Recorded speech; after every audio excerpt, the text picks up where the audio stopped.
Hey everyone, welcome back to the channel. In this video, I will show you how to fix DeepSeek. The server is busy, please try again later error.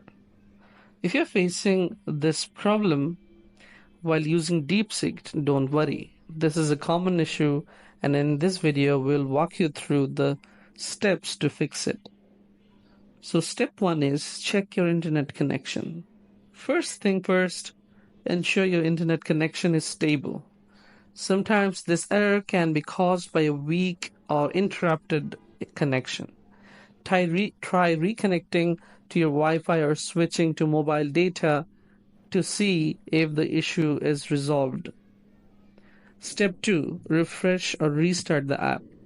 If your connection is fine, the next step is to refresh the app or website. Close and reopen the DeepSeek app or refresh the web page if you're using it on a browser.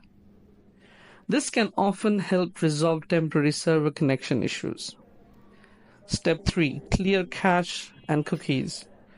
Next, try clearing the cache and cookies in your browser or app.